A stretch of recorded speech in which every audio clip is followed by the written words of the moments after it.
Welcome to another episode of Tough Talk Tuesday. As always, I'm your host, Lucas Biggers. Alongside me is Rob, Sakura, and James. How's it going, everybody? Real good. I know everybody wants to jump into Porter Crawford, but I think we're going to ease our way in there. We did have some other fights happening this weekend.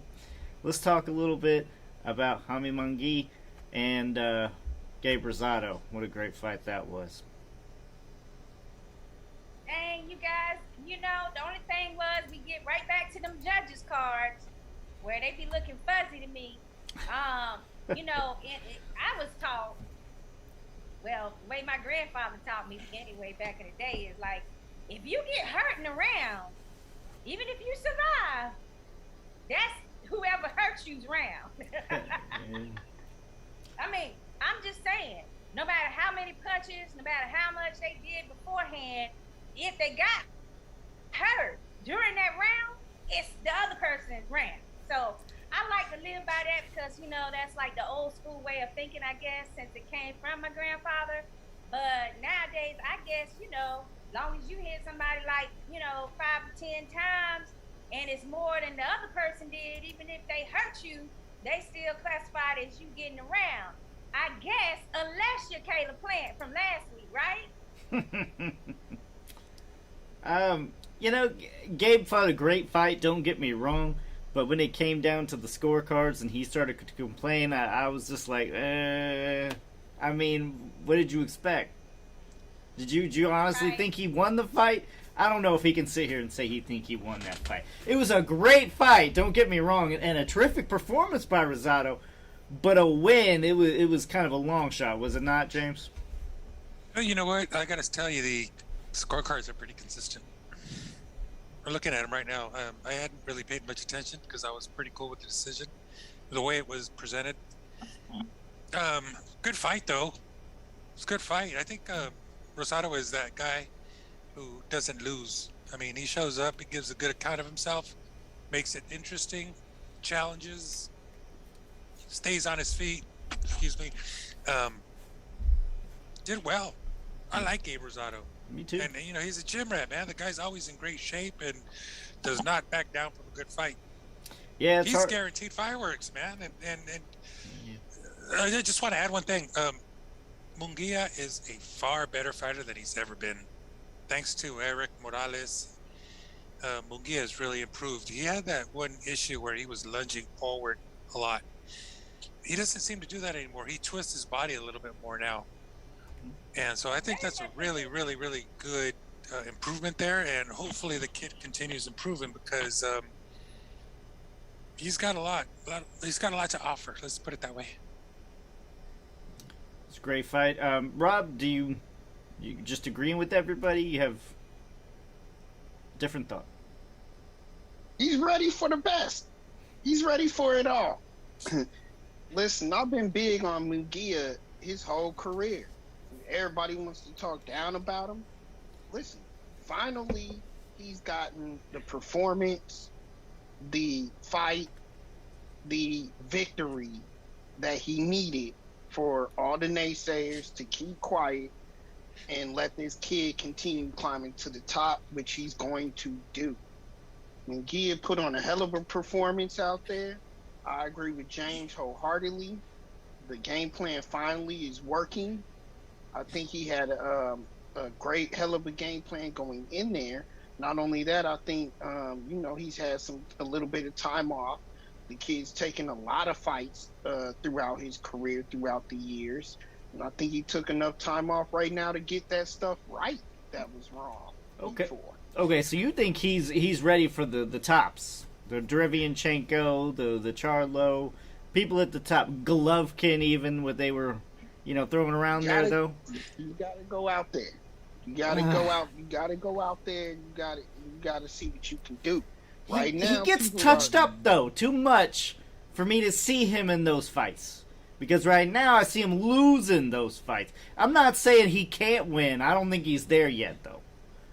He's still building. Somebody always has to be the underdog. Somebody always has to be the underdog. Look, I've been saying it for weeks. I'm tired of this. Take the chance, people. Now is the time. Now is the time to take a chance, especially in this division. So let's talk a little bit about that. Sakura and James, do you guys believe he's ready for the elites now? Okay. Go ahead. Go ahead, James. I'll make it real quick. I think he's almost there. I think there's a few things he's got to work on a little bit. If he begins to twist a little bit more on his hooks, if he could perfect his jab a little bit more, a little bit better, if he can work on his late round conditioning. He seems to breathe real heavy late in the rounds. Just little things, man. Little things that he needs to work on before he hits that elite level. I can't wait to see this guy at that elite level, though. Man. He's almost there. That's a lot of little things, though. A lot of little things. Yeah, no. And you didn't even mention the getting touched up part. You know, you didn't mention the defense. It's pretty lackluster. I no disrespect to Gabe Rosado, great fighter, it's gonna happen. No. But it's gonna come worse than a Gabe Rosado. Okay, it's gonna come worse. That is kind of a gateway for the elite there, and hey, but let me jump. He off passed a little bit here, but but I gotta jump off subject here, man. They interviewed Munguia. He had a nice interview with his interpreters and everything. You know, he's pretty soft-spoken and mellow and cool. You know, he's a good kid, good head on his shoulders, and that's all cool. And then they go to interview Rosado, and people are booing, and I'm like, who the you to boo Gabe Rosado? Yeah. Nobody should be booing him. They should have given him a standing ovation. Yeah. So to all those people, well, I won't say it. You can say it. Go ahead. You can say it. So, no, I don't want to color the show that way, but that's just chicken shit. They should have never booed Gabe Rosado. James, where these people are booing major people. Remember the other week with Shakur when they booed Herring, a freaking U.S. veteran? Right. I'm not just cool. like, what the not fuck cool. is going on with people's mentality today? You know, I could say, yeah, you boo, whatever, but I mean, that guy really deserved a round of applause, man. And a standing ovation and shit. I mean, he's got a ton of fights, been in the game a long time, was a really, really good opponent for Munguia. Perfect opponent. You know, it was a good, solid test. What more do you want? And they get the money's worth. What are you complaining about? I mean, if he stayed on his horse, then that's a reason to boo. This man went to war, and you're booing him still. Man, it's the class of society nowadays, man. That's what it is. I was pissed. I was pissed, man. I don't blame you. Dedication of society. But listen, guys, I want to get back on subject. Do I think he's ready? As much as I love Monkey Out, no, he is not ready. You know why? You all mentioned different little things, but my main reason why is chin situations. There's some chin things there. He got away this week with people not really focusing on that, but he was hurt several times by Rosado. Can you imagine him in there with some of the larger middleweights that are known for their power? I don't think he's ready, guys. And then on top of that, I gotta give a shout out to Jack Reese, but not really. What the hell is going on with his refereeing? Every time that Monkey Out had gotten hurt, I don't know if you guys realized, but Jack Reese was right there to pull Rosado back. I don't like that kind of stuff. I don't never like that kind of thing. If you illegally really do something, like, you know, really elbowing or hitting someone in the back of the head, by all means, intervene. Otherwise, get your ass out of the camera frame so we can see the real fight. he was way too involved, and then not involved when he needed to be. You know, I think I tweeted all you guys or sent it on WhatsApp, but there was a lot of shoving going on that was allowed from Rosado. I mean, a lot. Like, if he's not holding, then he's shoving, and it's like we talked about with our judge guest. If you're not doing it and you're not holding with a reason or with a purpose, then that should be broken up. It should be a penalty almost, and that's what I saw there.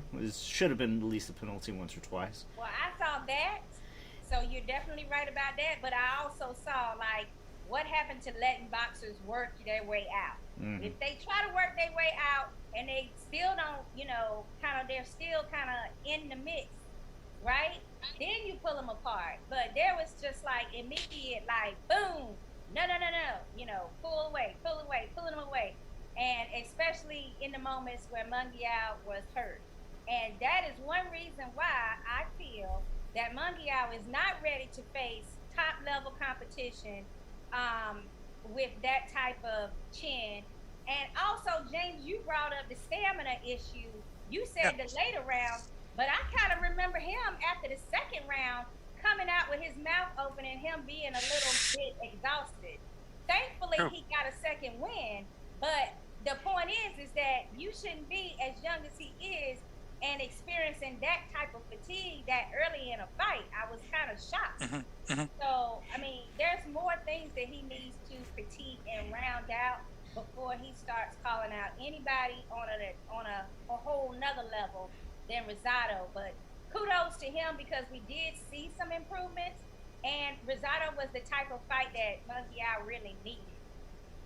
So that was perfect. And just to elaborate a little bit on Jack Reese, sometime late in the fight, I think he was telling him to cut the shit and stop the bullshit. And I really don't know exactly what was going on. I don't know if there was a lot of talking or amongst them or what, but I mean, he had to admonish. I was really curious too. I think he admonished Rosado. I can't remember where I saw it, but I thought it was getting really, really verbal. Like, not just like, I'm going to beat the piss out of you and shit like that. That's at least what I've come to understand. I don't know for sure, though. I was wondering, and now that I think about it, maybe that's why they were booing Rosado. I don't know if he was saying some shit. A little bit, a little bit verbal or what happened. It's just hard to know when you're watching it on TV. Guys talk. If the two boxers want to talk while they're giving us a good fight or whatever, I don't see what the big deal is about that myself. Right. I mean, I know they want to say, I know it's a rule and you're supposed to adhere with it, but after you done let so many damn rules go out the damn window, why are you pinpointing that particular one to try to hone in on and say stop the shenanigans? Especially of all the ones to enforce, you choose the one that makes the least fucking impact. Like, pick your lane, Jack Reese. Usually he's pretty good. I usually like Jack Reese. Ref. I just don't agree with that one last night. It was 1 out of a million. I'm not going to sit here and badger him about it, but it was definitely not his best night out. Out of a million, I guess I could say 2. Are you referring to Tyson Fury? I still let that one go. Actually, I'm sorry, 3. I forgot 3 because you got the Perella situation 1 second before they ended the 12. Remember that? Oh, yeah. No, 3. Rob, I was watching a fight with. Go ahead. Go ahead. Yeah, go ahead. Well, real quickly, I was watching a fight with that Jack Reese was officiating here at StubHub or Dignity Health or whatever the fuck the name is these days. And it was Sakio Bika. You guys know Sakio Bika? Against one of the Durrell brothers, and I forget which one it was, honestly. Forgive me. But that fight was just fugly. And finally, he pulled them together and said, "Man, you guys are making real asses of yourselves." Something to that effect. I wish I could pull up that video right quick, man, but it is just... Yeah, this fight was just nasty, but I agree with the guy. He's a good ref. The guy's a really good ref. I like him. For sure. Rob, I know you wanted to start out immediately with the show, talk about something. I'm sorry, I got a little sidetracked already, so why don't you have at it, my friend? So, guys, and this is from my favorite source, ESPN, so it's true. ESPN announces that Canelo-style Alvarez gets WBC's approval to fight for the cruiserweight title. So now he's going after, and to not butcher his name, but Junior Junior Makubu. And guys, this was Reynoso's request. Per the trainer from Canelo, Reynoso's request. Now that they got granted permission, they now have the authority to negotiate the fight. According to Reynoso, and this was a quote, "I know what he has done with the heavyweights he spars with. That is why we asked for the fight. We know that Makubu is strong, but Canelo can beat him.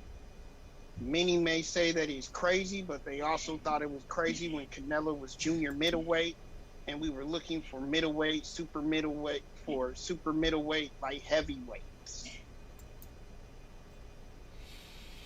So it sounds like something that they're going after at cruiserweight for Canelo. Okay, I'm one of these people that are personally not surprised. I mean, I don't know why this is big news, honestly. The WBC allows Canelo to do whatever the hell he wants to do. Okay, yeah, I get it. Yeah. I mean, you're acting like this is supposed to be top news. I mean, if I'm him, I would do the same thing. I could get 5 divisions. And basically, I could fight someone that's probably on a different level than I am. Now, I'm not going to talk about his opponent. I'm not, because I don't really know of him to the point where I feel confident to say anything negative about him. I need to watch some tape, so do you, if you want to talk. But at the same time, I mean, we got a bunch of real good players that people do know their names as opponents. And we're not getting to that, are we? Oh, no, we're going to jump all the way to the cruiserweight.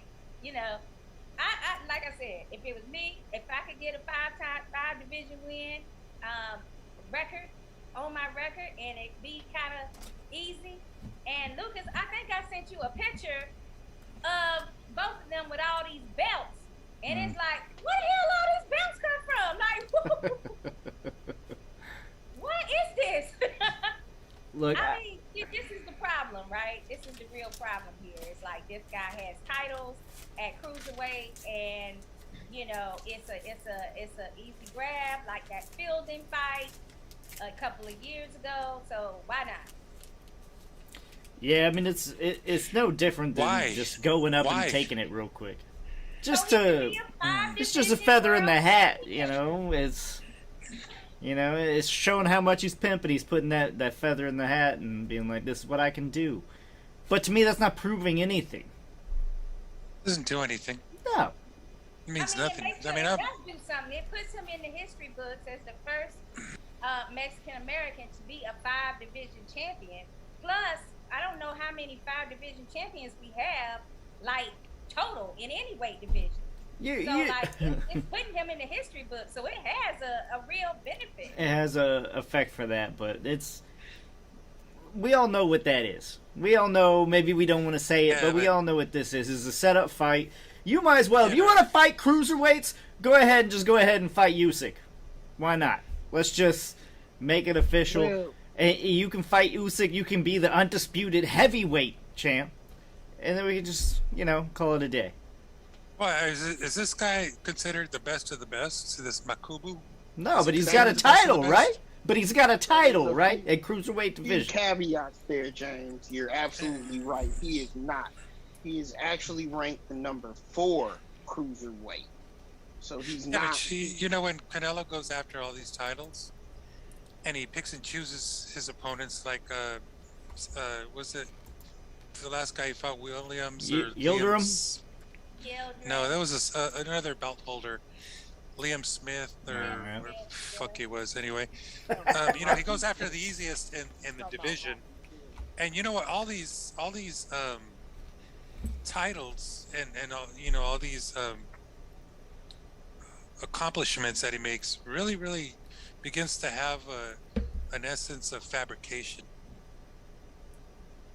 So here's a question for y'all, and then we can move on with this. But let me finish with the caveats too. So one caveat is that this guy is ranked as the 4th best cruiserweight in a division that's really primarily dead right now.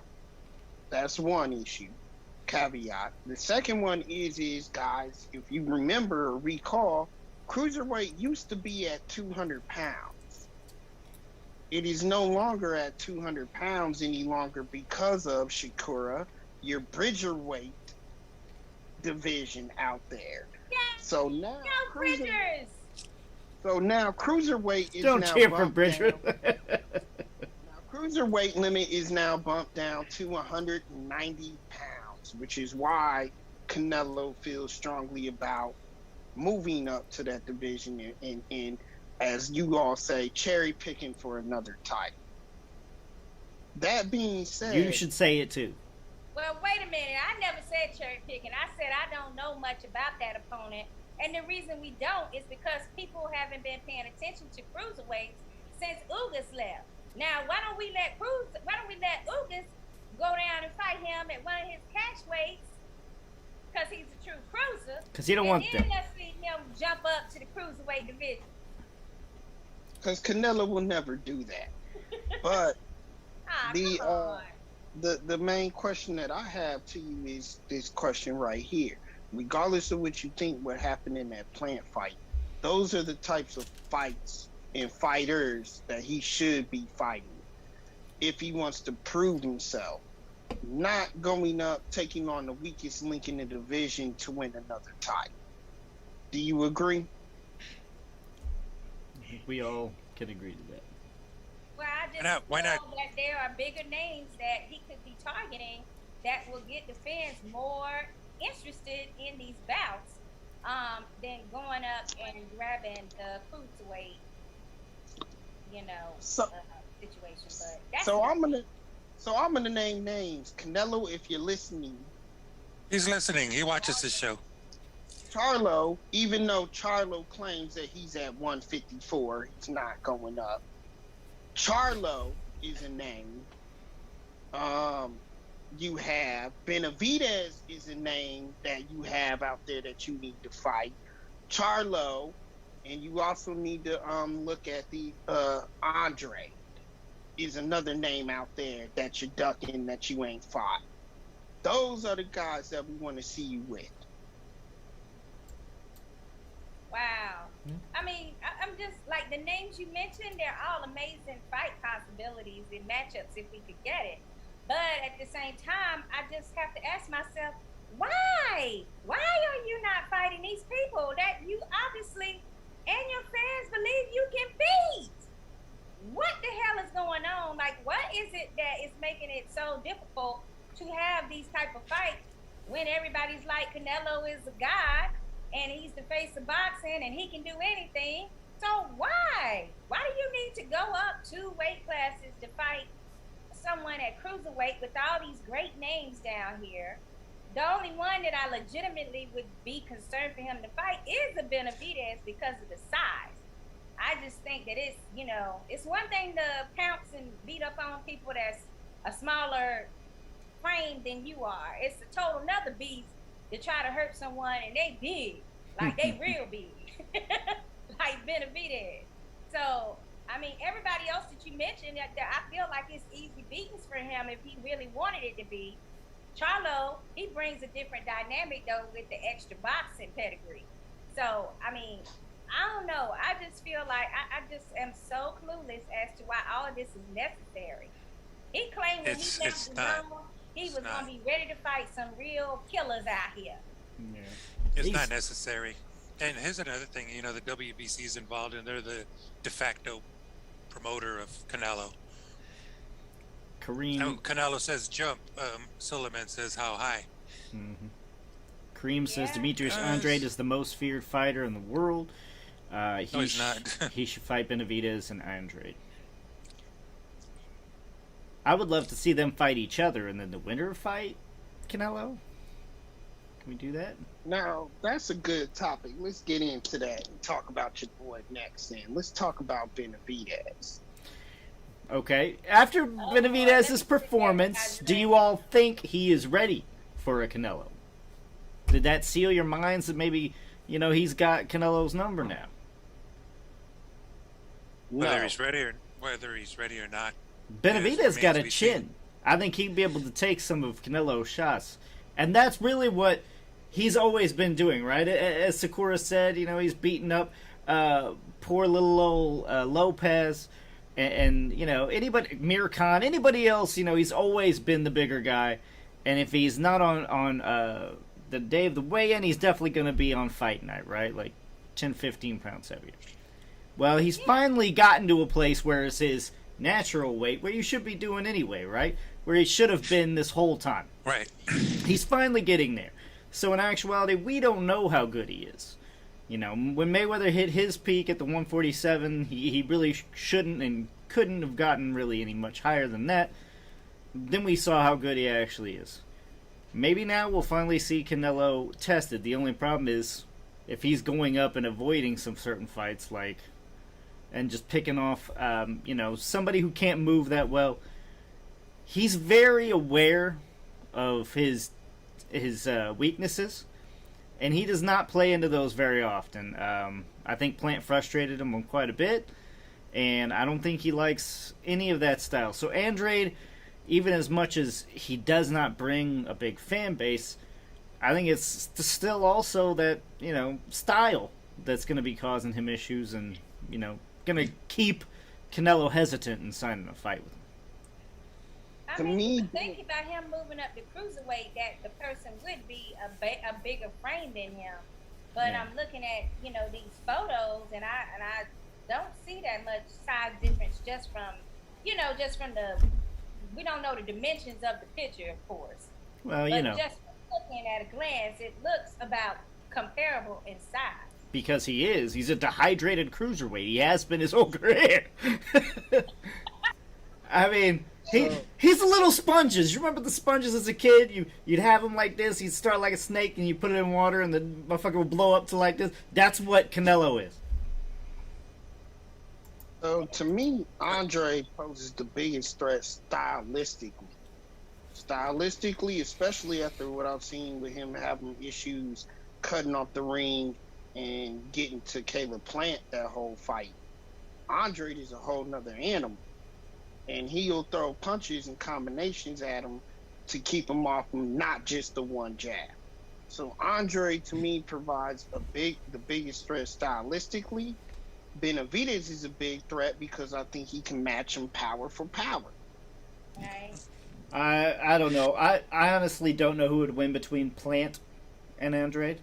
I would love to see that fight, although I'm sure it would not be visually entertaining. I think it would be more of a chess match. But yeah, I can't even say for sure that Andrade would beat Caleb. So yeah, but Lucas, I don't mind a chess match if it's high quality. Me and you don't, but I don't think it draws big money. That's what all I'm saying. Well, you would have people that would inquire. They would want to know, like, what is this about, Andrade, that people bring up Boo Boo's name so much. They would be curious as to what's the big deal about him. So I think that it would bring out people that are curious about his skill level. And on top of that, it's an opportunity for him for Canelo to basically be like, I'm not scared of anybody. I went up from the division of middleweight for other reasons, not because I'm trying to avoid a Triple G at that time or a Boo Boo Andrade at that time. So, and a Darenchenko, by the way. But because he did have like a WBO title, I believe, or WBA one. And remember, he dropped that belt when the number one contender was going to be Darenchenko. Yeah. But like I said, it could be for other reasons that he wanted to move up to super middleweight at that time. But I do think there's an opportunity there for him to prove that he's not really scared of any of these people. And I just don't understand, I understand why WBC would want to go along with these moves that they're making, and their sanctioning body. And basically the most money in the sport right now is being made by him and the Paul brothers. So, you only got so many resources that you can tap into. And WBC is taking care of a lot of injured and retired fighters that people don't realize. So I'm one of those people that want to, promote when they're doing something right as well and doing something positive. So with that being said, there has to be some money generated here. So right now, that is Canelo's lane. I just wish he understood that you can have that lane and you can have some other different lanes to maximize that money. Yeah. I mean, I know there were certain fights that weren't going to happen. I thought Beterbiev was at least a possibility stylistically. I thought maybe Canelo would be like, oh, okay. And that's a fight that's going to sell. So it's not like he's doing this fight for legacy. He's not doing this fight for money. It's like, what are you doing this fight for? You're going up to prove a point of what? That you can pick off the lowest hanging fruit? That would be legacy, is what it is. But I mean, that's about it. But the people that know are gonna just be like, meh, that's not an accomplishment. No, I just see fabrication here. They're trying to create something. You don't have to do this shit. He really doesn't. There you go, James. Say it again. So you don't have to do this shit. That's right. And the point is he doesn't mean anything to me, but he can fight anybody he wants. Mm-hmm. Well, and I think that getting back to the point here is Benavidez is probably the natural choice, the logical choice for a May 5 bout. I mean, 2 Cinco de Mayo. Said that wrong. 2 Mexicans. I think Benavidez is from Mexico. Yeah, and then they'd be fighting in Las Vegas, so. It's perfect. We came to work, so here's your job. You got to defend that title against Benavidez. Or, it'd be a good clash anyway, whatever. Be a good clash, and it's a good time to train and everything, and it's in his lane. It's very much in his lane, 168. After you conquer Benavidez, if you do, good luck. Then, do 175, whatever you want. See if Zurdo Ramirez is available. And then conquer 175, naturally. But as opposed to jumping a cruiserweight to fight someone that we've never heard of for some kind of misconstrued purpose here. Hope that that's his real weight class, guys. I really hope that that's his natural weight zone for real. Because we know what happens to boxers that move up and then they try to drop back down. It's like your body is not the same if it's not really your true weight area that you are going to. So for his sake, I hope it's worth it for him to go up in weight to this point, to cruiserweight, and that he won't have too much problems getting back down, because we all know certain names, big names, that have tried to do things like that, and when they tried to drop back down, they had career losses. So, damn, Canelo, just don't do it. I just say just don't even do it. But I mean, I'm starting. Go ahead, Rob. Well, the last thing I was gonna say about it is, and it's kind of funny and laughable, because if y'all seen the little Twitter back and forth between Sergio Mora and what he was trying to say, that Canelo cleaned out a division. He hasn't. Okay, he's just a unified champion. He's never cleaned out a division, not once in his life. All he's doing is just going after titles, and he's not even cleaning out the division in doing that. So, with that being said, I would like to see that accomplishment as opposed to him keep going up in weight, trying to say that he's the best because he can beat a heavyweight and not be a natural heavyweight when you ain't even cleaned out a division. Well, I know some of his supporters are going to say, well, he's earned the right to go up and fight at cruiserweight because of all his wins and his unification. He's earned the right to say, I want to jump up 2 weight classes. He's daring to be great. These are some of the things that I'm sure we're going to all hear in the next couple of days. Yeah. So what is your rebuttal to that? Beat Charlo. Beat Benavidez. Beat Andre.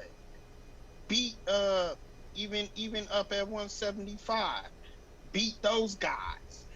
Go after Bivol like you were supposed to do. Beat Bivol. Go after the names. Stop going after the Rocky Fieldings, the Yildirim's, the I done forgot Junior's name already. Junior at cruiserweight. Stop going after the no names. Start fighting. Hell, it took you this long to fight Caleb Plant. Start fighting the Caleb Plants of the world. Yeah, not to rip off James' word, but his stuff feels fabricated. Everything feels fabricated. He feels just as fake to me as some of these YouTube stars like Logan Paul. I'm getting sick of the whole, I'm gonna grab this shit, I'm gonna go back down, I'm gonna make my own fucking weight class, and then, you know, he's taken that loss to Mayweather to an extreme, because not only did he learn that, he learned the business side of Floyd too, and how he picked his fights, and he's taking it even worse than Floyd ever did. I mean, he's sitting here and he's recently said, and he did, yeah, a whole lot of names before he was able to just pick who the hell he wanted to fight towards the end of his career. And Canelo has been that way his whole career. He's been spoon-fed. You know, his first 2 defenses were against people that I'm like, what the hell? And the WBC back then was defending his ass to me. So, you know, nobody else gets treated like this. It's not like Golovkin's like, hey, give me Yildirim at 168. You know, they're going to tell him, fuck off. Yeah, they tell Canelo, okay, I'll get the lotion. Sure. We'll make it happen. You know, he's allowed free reign of the sport. So, really, does that make his record real? Does it make him any more of a Logan Paul? You're showing up for these fucking celebrity fights now. You're fighting just to say it's another belt, you know? You're fighting for that. He's fighting true champions. You can't go that far. But what I will say is all you Floyd haters out there, Canelo's just as bad. If not worse. We got some comments towards that. We got Kareem. He says, it seems that Saul is trying to surpass the great Roy Jones Jr., which I didn't mention his name earlier, but that was one person I was speaking on. Demetrius Andrade is the most feared fighter in the world. And Kareem also says he should fight Benavidez or Andrade or Andrade. Yeah, I mean, he's really got other fights. Anybody that's not a Canelo fanboy, Canelo cheerleader, can tell what this fight is. I mean, anybody else knows, and it's like, he uses his tune-ups to, like, go nitpick something real quick and make it into an accomplishment. Yeah, because there's money grabs in this business, but this is more of a belt grab. Yeah. That's all it is. It's accomplishment There's no picking reason off. for this. Like, I mean, if he went up and then, like, you know, gonna collect all the belts at cruiserweight too, I mean, more power to you. But we both know, Canelo, that you are not planning on staying at cruiserweight or going up to heavyweight. That's never gonna happen. He's gonna Did the same thing at light heavyweight. Yeah. Did the same thing at 168 with Callum Smith. Yeah, exactly. And he's not gonna fight there because guess what? That's where his dehydratedness comes back out to. You know, he wants to fight down. He will never fight going up. So sad, guys. I mean, boxing has really let me down in the last couple of months with the shenanigans and everything, and this isn't helping me feel like my sport is giving us what we really deserve as the type of boxing fans that we are. And this type of thing is what, you know, really explains the decrease in number of boxing fans that they have, you know, to buy pay-per-views and to watch the premium channels and to buy these apps, buy the tickets for the venues. All of this stuff is actually being affected every time the sport is diminished a little bit more in validity. Yeah, and I mean, we're continued to look more and more as a niche sport and you know, niche market overall. I mean, we're turning into celebrity fighting. Like, that's what boxing has come to. Well, this news comes as a surprise, but it's really not a surprise. Right. The content is not a surprise. It's just the fact that that's the way they do things at Team Canelo. They have the reasons for it. They look for grandeur in their own particular fashion. Yeah, I think we all agree. Reynosa, who would have known that when they first started out, you know, father and son team as trainers, that there was that much ability to meticulously manipulate. Yeah, but you know the WBC is a big part of their team. He learned the business real quick. Reynosa learned the business really quickly, and that's impressive. Yeah, we want to go ahead and move on. I spend enough time on Canelo more than I want to. All right, let's talk about the headliner, because really there is no undercard. Let's face it and call it is what it is. But we got a good fight, and I'm happy that just we got this, guys. Terrence Crawford versus Sean Porter. Finally, we get a excellent measuring stick for Terrence Crawford, who claims to be pound for pound.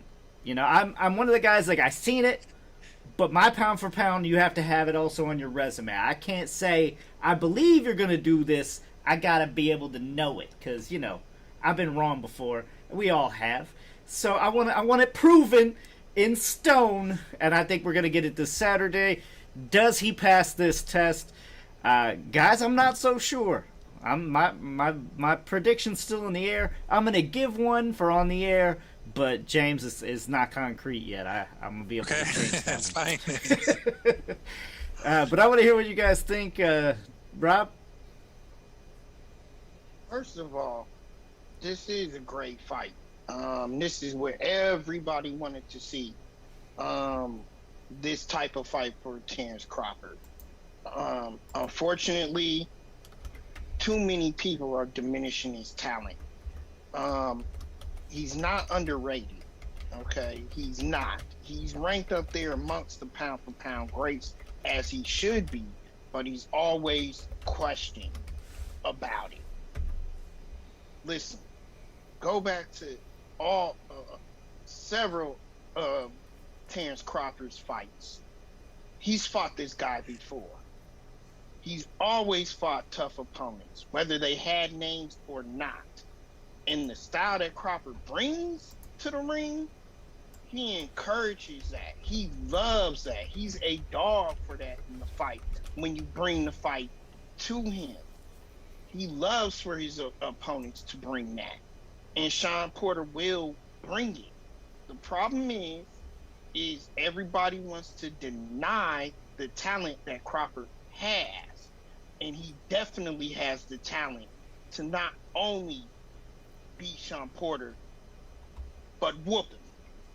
I don't know if anybody's denying anything. I think he hasn't had a chance to really prove it. He's proved it. Against whom? Whom? Who are you? That's the problem with you guys. My guys. What does that mean? Explain to me. What has he done in the welterweight division, though, is my question.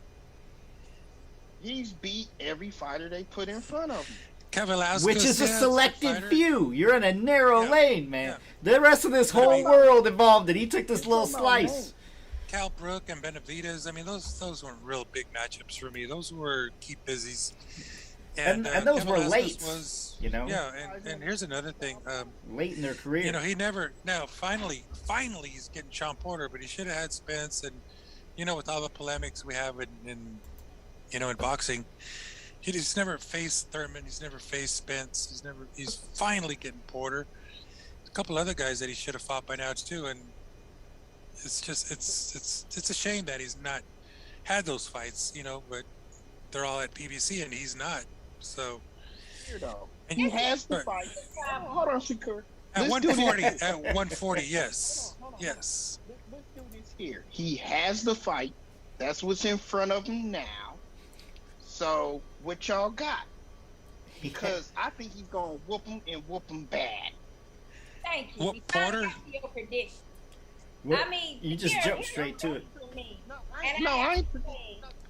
I ain't predicting nothing. For me, guys, and I have to say this based on what the conversation just went to, okay? I just saw that same prediction type mentality where we saying who has he fought at welterweight, right? So you had, this is the women's, but you had Alicia Baumgardner going over to the UK, and people on camera, live, on the zone are like, oh, there's levels to this. She's not up to Harper's level. She's only got half the half the amount of fights. She hasn't fought the best competition, right? We heard that. And then they get in the ring and they just have to get that opportunity to prove that.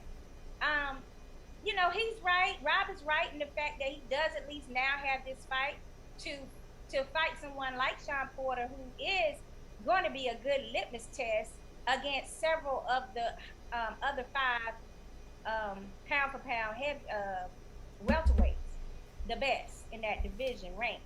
But it's still a question, like, these records they're not going to tell you the whole picture. It's so frustrating when you know personally how somebody's fought because you've seen them live many times. You telling people, hey, this person is, they got the skills. They know how to fight. They know how to box. They know how to brawl. They got power.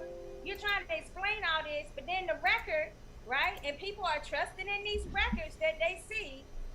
They down and underestimate some of these opponents. The same could be true with somebody like Gervonta Tank Davis, somebody like Bud Crawford, somebody like Boo Boo Andrade. These are names. Benavidez. The record is not going to reflect how good they are because they are avoided. So it's like we can't keep knocking people for not having this great record when they're being denied the record. Like, this is my only problem with it. It's like, yeah, so you say at welterweight he could have had better names. Absolutely, I totally agree. But then I'm not going to diminish him being a top level boxer because of it when we've seen him at another division and we've seen him at another division and we've seen him at now the third division that he's moved up to. It could be the fourth. I'm sorry. I'm not quite sure if he started at super he's gone up featherweight. 3. Yeah, so you know, it's like we can't keep saying that when they've got established records in other divisions, but they've been denied the opponents at their current weight class. So I just want to put that out there. Me, I'm like Lucas, James, don't you put me down for nothing. But Not yet. you know, I've been going with the underdogs for a couple of weeks so far. A whole month of it. I hate to see what my score is on our game, our little betting game, James. But I've been going with the underdogs for a minute here, and I feel my decision is always based on the fact, like, if they have a perfect night, can that person have a chance at beating the A side? And when my answer comes up at least a 50 to 60% yes, then I'm like, well, since everybody's going for the, A-sider, I'll just go ahead and support this B-side fighter. Now, sometimes it's worked out for me. Sometimes it don't, real bad. But in the last couple of weeks, it's always been that these underdogs have proved themselves to be more than what the A-side thought they were going to be, and more than what the fans thought they were going to be. So for that reason, right now, I am leaning towards Sean Porter. But Bud has always been my man, and you guys all know that. You all know that, so it's kind of hard for me to bet against him. So this is where I'm at right now, Lucas, on which side of the fence I'm gonna go to. Yeah, I'm right there with you. There's gonna be a lot of back and forth in this one. I think Crawford's gonna have to get off the mat to win. That's for sure. What, bro? What? You're telling me Terrence Crawford hasn't been knocked down by lesser men? All right. Let's speak on it then. I think it's going to be a really tough fight for Terrence Crawford. He has not seen this kind of pressure. Okay, let's not forget that Sean Porter is only, not getting dropped there in the final round to Errol Spence from winning that fight, or at least making it a draw. This is a measuring stick. He won that fight. Right. I was close to it too. It was a very close fight, but regardless, I think Sean Porter's bringing a lot of things that Terrence Crawford and Terrence Crawford ain't really bringing much new to Sean Porter. I can't So wait to I've see been this wrong. fight, man. This is going to be a good brawl. Porter has It's gonna seen be it. action-packed. It's going to be action-packed because everything that Porter does is action-packed. Yeah. It'll be another Errol Spence type fight, where it's just all action. I can't wait to see this. As far as the odds, I think they're pretty open. I mean, minus 900 for Bud is, to me, fucking ridiculous. But I just think it could be a really, really awesome brawl. Kenny Porter is going to have Sean Porter in such great shape. Man, I'm afraid of Kenny Porter. I can only imagine. Sean Porter is probably really afraid of Kenny Porter. And this man's going to be whipped into shape. And if it comes to a battle of nutrition, I think Porter's the man. I think that at some point that Crawford might be overwhelmed with what, the punch count from The volume Porter. is so high. Yeah, that punch volume, man. The punch count is going to be ridiculous, and Porter, he brings it. That kid brings it, man. And Said that he felt like if they was in a street fight, he said, Porter, I'd whoop your ass. If we was in a street fight right now, you know that. But that's just banter. we're not really in a street fight, but it could. I felt like, damn, Bud, you really don't know what you in for. You mean to tell me none of these welterweights ain't told you that when you're in a fight with Sean Porter in the ring, you feel like your ass is in a street fight? And when's the last time you saw Crawford fight somebody with some power? Yeah. It's been a minute. I mean, Porter is not known for his power, though. That's the only thing. He's not known for that power, but I'm not sure that Spence didn't feel some things in that fight that he had with him. So you're looking at a different. The problem is that people, when they think about a Porter, they're thinking about 5 fights ago. Like they kind of like not really thinking about the transition and the evolution of one Porter, in which he's adding different arsenals and learning from each fight that he does have. And you kind of see like that transition from him, maybe like in the Danny Garcia fight, you start seeing him adding different, angles and adding different little nuances to his game that he didn't necessarily have in the beginning of his career. Like in the beginning, it was all brawl, and it was like an influx of, tackling and, I mean, just brawling you on the ring and just making you real uncomfortable. But now you're seeing more of a situation where with the Spence fight, I mean, they were in there boxing each other, but he was still being aggressive. But then he still knew how to come out and kind of lean back when he needed to. So like this is somebody that's not the same fighter that they were even 5 years ago. So we don't. I think really this is know how good Porter will come in there. no. This is by far the best opponent Crawford's ever faced. I mean, he fought Gilles there's no Ndongo, competition. yeah. there. Yeah, no, I mean, Gilles Ndongo, good. That was 140. And at 147, Cal Brook, Amir Khan, I think the best that he faced was Kavaliauskas. And had a little bit of trouble there. I mean, he visited the canvas there for a minute or 9 seconds, maybe. So this is a tough matchup for Crawford and for Porter. Yeah. So Are we gonna? This what's gonna piss me off, okay? If Bud goes through him and he does something like Rob says, right? And then people are like, yeah, but it was just Sean Porter. And it's a possibility they gonna do that because they're like, Porter always, he's losing all his fights. So, then he's gonna have to hear that layer of criticism. So it's like no end to the, to them trying to lessen Crawford's ability. Listen, you can't Porter's mull got nothing. over. You cannot mull over Sean Porter's name. I don't care. You can't do that. Rob, what were you getting ready to say?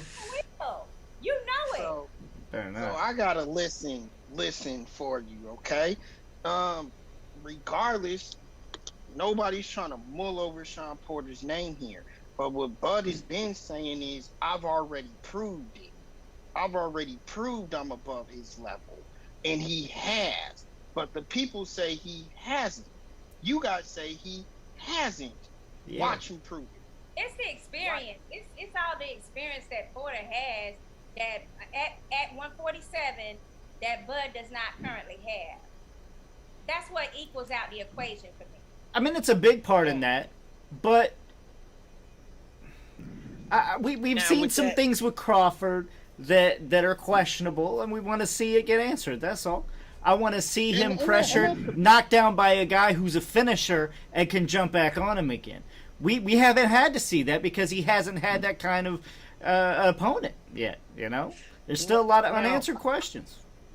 I disagree. I think he's been challenged like that before.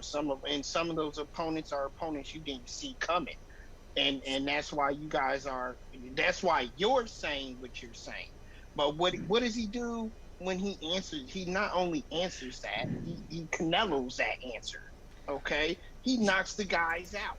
Look, That's what you want to see from a fighter like that. The issue with Sean Porter here is y'all are chasing his name, not his style, not with Crawford. That's a lie. That's a lie. We are talking about Sean Porter's record. We're talking about his fortitude. We're talking about the levels he has increased since so many years. We're not just talking about the fact because he has an established name. yeah, No. it's a track record, man. Let me finish. A But record you in have what? to say that, A Rob. record in losing? A record in losing? A those record big in fights? losing. See? Look, There he you has go. split decision That's what I'm against the saying. top name. See? He has a record in losing those top. Look, okay, in full, I'm gonna go. I'm gonna go full Rob on this one. All right, can I just go back and look at Crawford's record and be like, he ain't shit? Because I mean, there's a lot of them. There's a lot of them. Are you talking about wins or losses? We're talking. It don't matter. Obviously, Crawford's only No, it won. He does hasn't matter. lost. But if I'm saying he ain't shit, Crawford ain't lost. exactly. But I'm going down the record, and you're saying that, you know, Porter's always got the losses, but that's what happens when you fight top opposition. He has not fought top opposition, and I'll say top opposition yet. I'm including past divisions, okay? And yeah, you can compare Kell Brook as Kareem did, but even then, he's fought a more prime Kell Brook. Crawford fought the broken eye, Brook. Yeah. I was gonna There's say that. still just a huge answer, and yeah, you can call it like, but Rob, you were also quick to be like, hey, he's a bum, he ain't shit. So, you know, and then for me to contact and talk about a record, and you'd be like, oh, come on, man, just because you ain't heard those people's names. Nah, you know that, you know that's not an excuse. We both do that. Everybody does I say that. fighters shit when they lose. Crawford ain't never lost. Crawford ain't ever lost because he hasn't had the opposition. That's what we're trying to say. Look, Man, what happens? It's- What happens No, when but you're I mean, better than all of the Look at the opposition that You're better than all the opposition. You don't lose. it's also what happens when you are brought up as that cash cow. And I think right now Aram's getting tired of the cash cow. As you can see in the past, he's been talking about, oh man, he wants too much money, too much guaranteed money. He's cashing them out. He's like, you know what, go on over there. You know, try to get into PBC. Yeah, that's- And right now, Sean Porter standing at the front gate being like, you got to get through me. And I don't know if he can get through Sean Porter, okay? you know what? I would say go back and watch that fight with Sean Porter and your Dennis Ugas. You'll see some really, really good fighting skills in Sean Porter. He's just not all, come forward, lunging and throwing punches. He can box. He's a good boxer. It's just not really his style, but I mean, because he's a little different in that regard, but and that's fine. But your Dennis Ugas, that's a big win on his resume. Yeah. He's got a few others too, so And and he did well against Errol Spence. You And- got to admit, did very well there. And as Kareem is commenting right now, you're talking about losses. He lost to Kell Brook, as we just talked about, Keith Thurman, and Errol Spence. That's what he said. Porter is an opponent, stepping stone to move on. I don't know. We see that very differently. He's always taking difficult fights. Yeah, like who else in that division right now has fought as many top level boxers as Sean Porter has, and went in there and actually proved that he deserves to be in that name recognition. I put him in the same damn category as Tim Bradley. This man is Rodney Dangerfield. He don't get no respect. Well, he gonna get some respect, man. Somebody gonna put some respect on Sean Porter.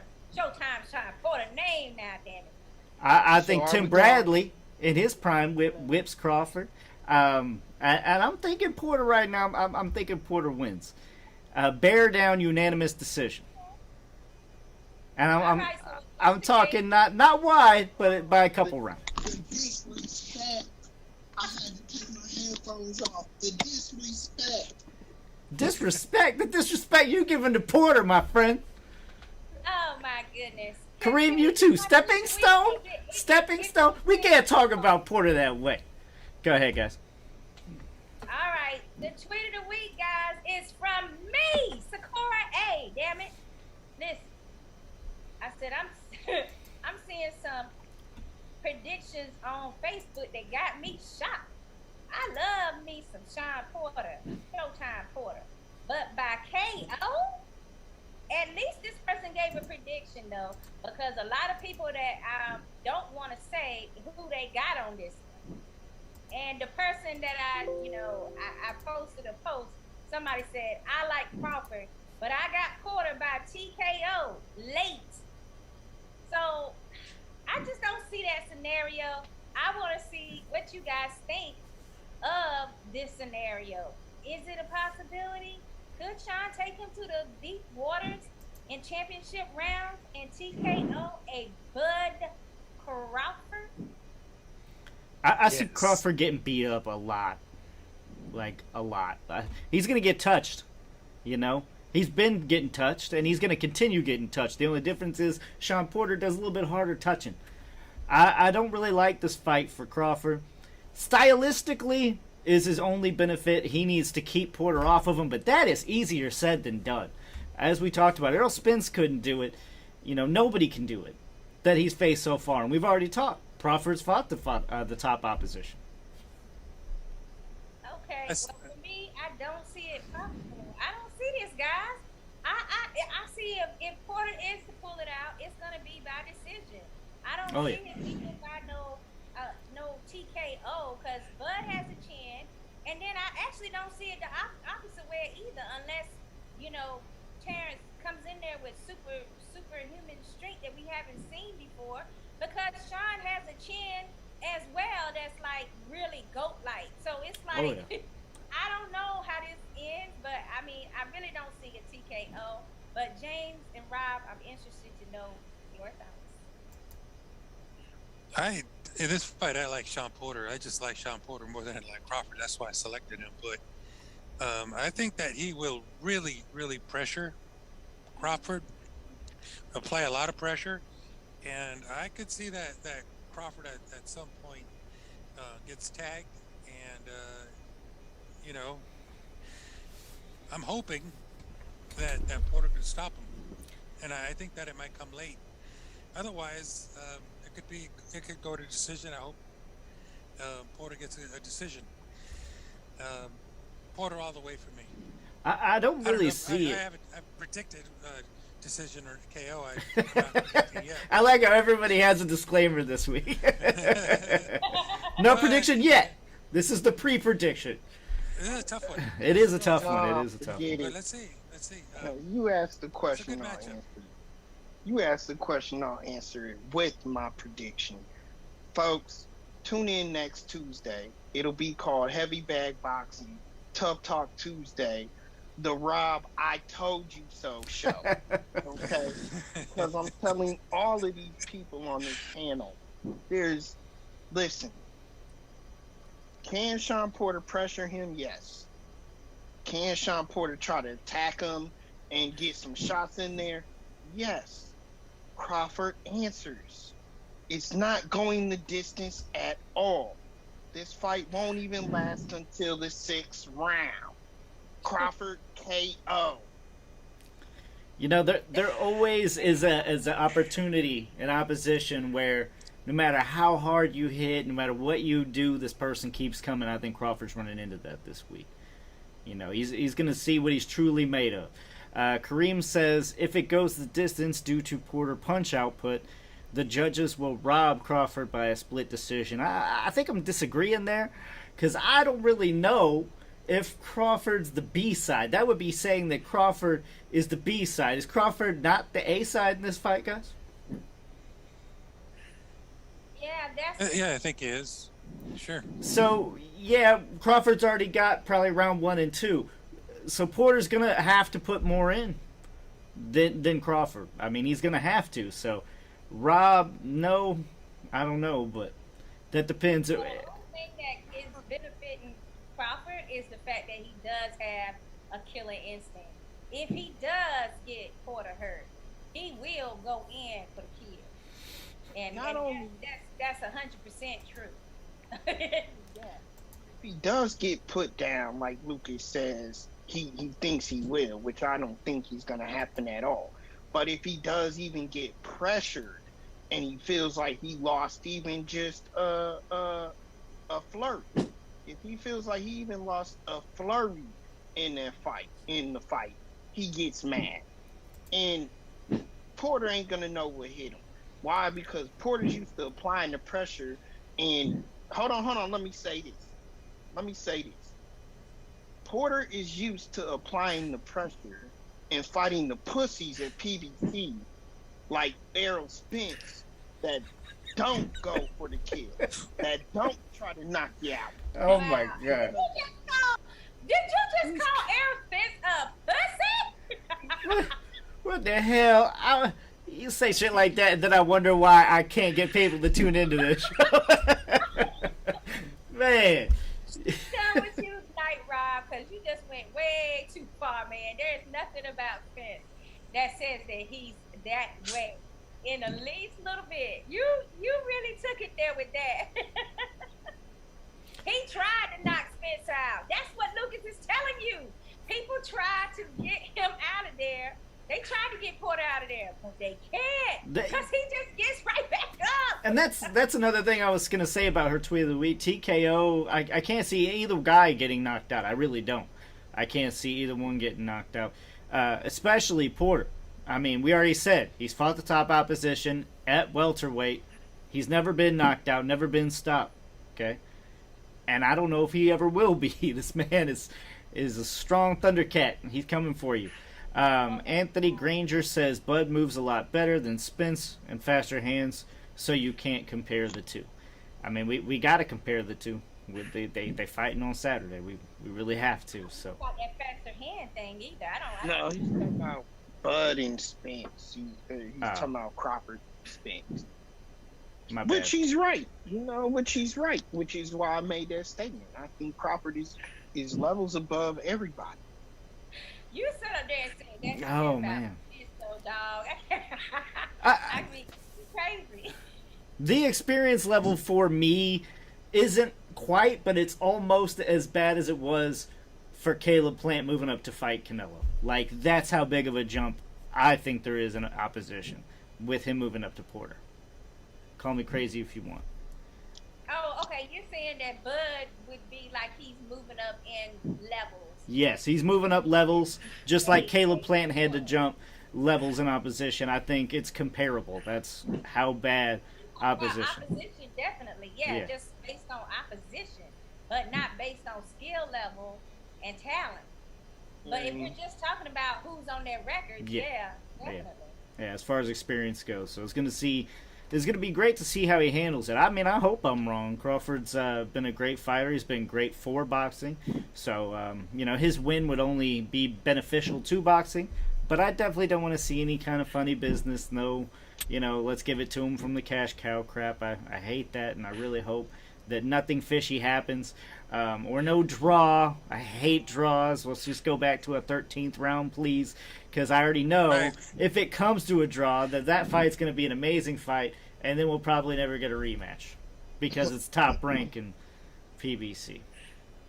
Yeah, but Bob Arum loves rematches. Rob, do you have This- any this- like rapid fire? No, it's way too late. Were we getting ready to say, James? Sorry. I'm thinking this is his last fight at Top Rank.